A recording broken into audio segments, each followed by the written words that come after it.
I'm Bill Hall, and I'd like to share with you some of my bowling experience. From 1980 to 1988, I drilled bowling balls on the Professional Bowlers Tour, drilling well over 100,000 bowling balls. Well, in 1988, I decided to start working for some ball companies and designing bowling balls. All of those bowling balls were very successful and were used to win many national titles.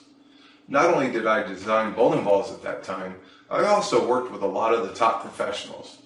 Well, in 1995, I decided to go overseas and work with international teams.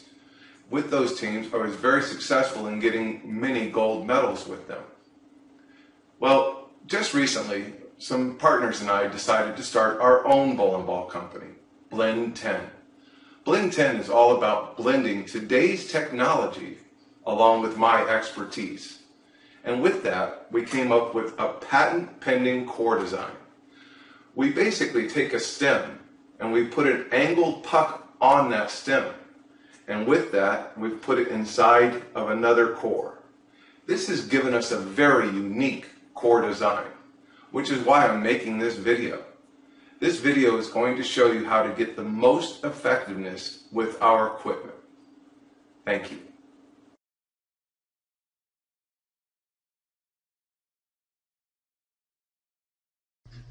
To begin the process of laying out the NST with the #1 recommended layout, the first step is to line the quarter scale up with the center of the pin and the center of gravity, also known as the CG.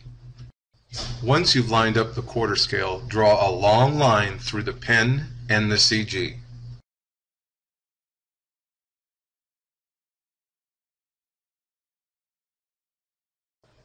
After finishing the first step, this is how the first line should look.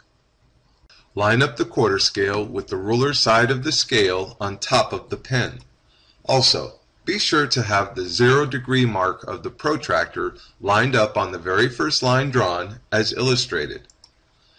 Once you make sure that the quarter scale is lined up properly, then make a mark at the 30-degree point of the quarter scale as shown in the photo. You will then turn the quarter scale and line it up with the pin and the 30-degree mark. You will then draw a long line from the pin and through the 30-degree mark as shown in the photo.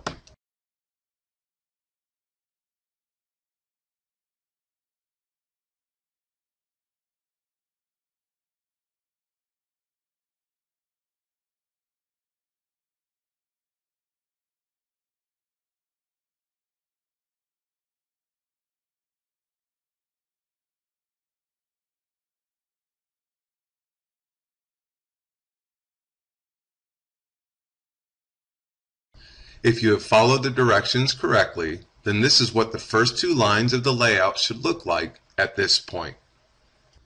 Line up the quarter scale on the 30-degree line and make sure that the 0 point of the ruler is centered on the pin.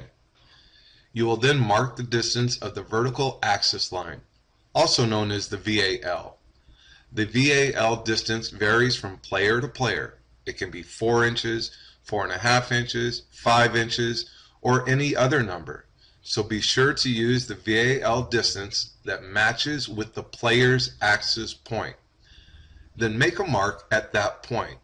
For the rest of the video, 5 inches will be used as the example. So for this particular player, a mark has been made on the 30-degree line at 5 inches from the pin. Then turn the quarter scale so that the 0 mark of the ruler is centered on the 30-degree line and on the mark that you just made of the distance of the VAL, and in this example that distance was 5 inches. You also want to make sure the 0 mark of the protractor is centered on the 30-degree line as well.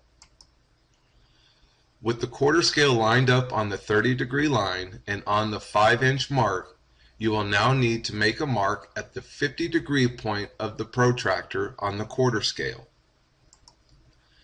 You will then turn the quarter scale and line it up with the VAL mark and the 50-degree mark and draw a line through both of them.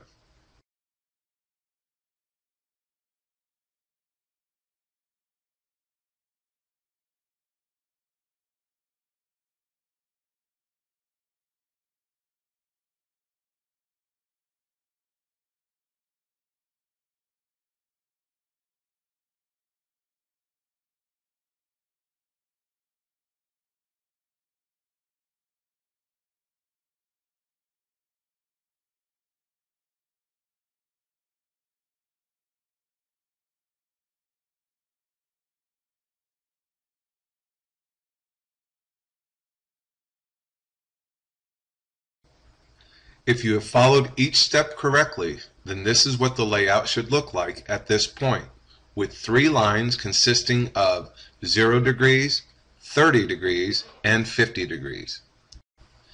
Center the quarter scale on the 50-degree line, making sure the 0 point of the ruler and the 0 point of the protractor are lined up properly on that line.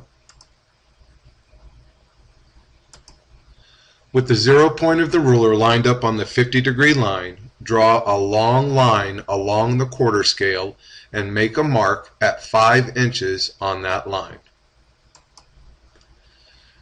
Turn the quarter scale so that the 5-inch mark and the pin are lined up with each other.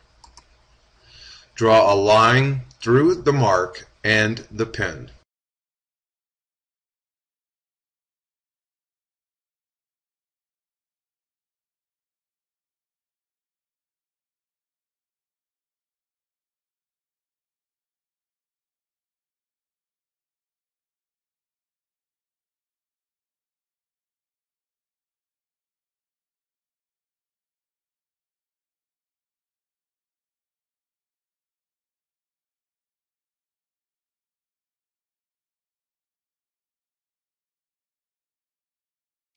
If you have done each step correctly, this is how the layout will look.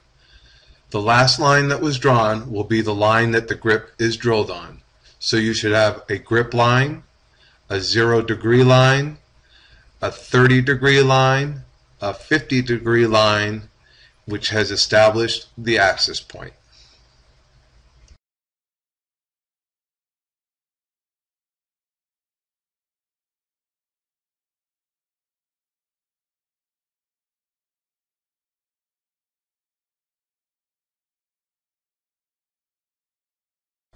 With the extra hole on the axis, the ball makes a smooth and continuous motion towards the pocket.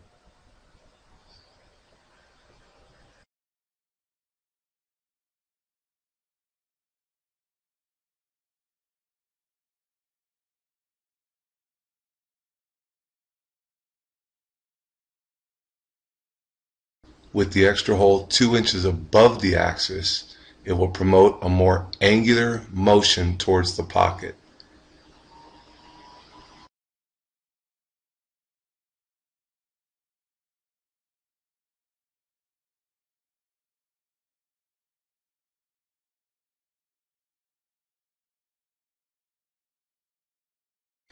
With the extra hole 2 inches above and 1 inch further right of the axis, this will promote the strongest angular reaction with this layout.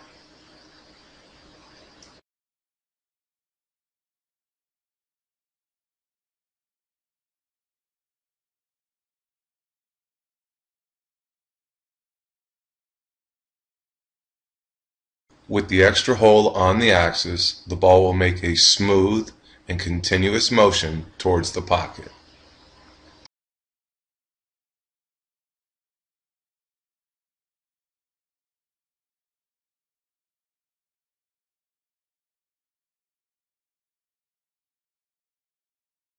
With the extra hole 2 inches above the axis point, it will promote a more angular motion towards the pocket.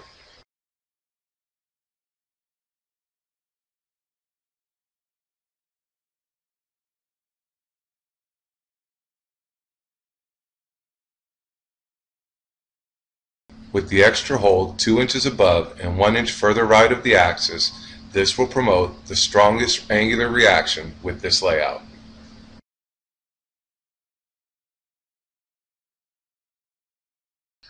Some players' axis points are above the center of the grip. The best way to do this is to line the quarter scale up on the VAL line and the grip line, and then make a mark 1 inch down and away from the VAL. This will put the axis point above the center of the grip.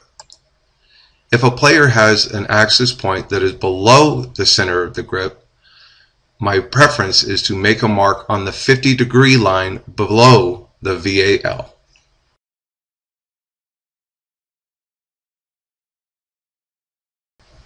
For those of you that are using the tri-grip method, you really only need to make one simple adjustment. To keep it simple, I'll use the numbers that are used in the tri-grip video. You'll want to draw a mark 5/8 of an inch to the right by the bottom where the thumb would be drilled, and 5/8 of an inch left up top where the middle finger will be drilled. This will establish the center line in which the tri-grip is based off of.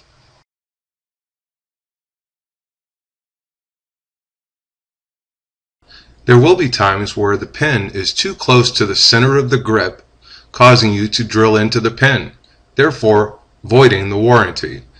So what you want to do is you want to line the quarter scale up on the VAL line and on the grip line and make a mark 1 inch further down on the grip line. You will also need to make a mark 1 inch down from the VAL line and on the 50-degree line. You will then just draw across and connect them. This will give you a new center of grip mark and a new axis point. The 1 inch movement is basically just a guide. Sometimes you'll even have to move that new center of grip mark, new axis point, and new VAL line further down. But at least now you'll know how to go about it to not void the warranty.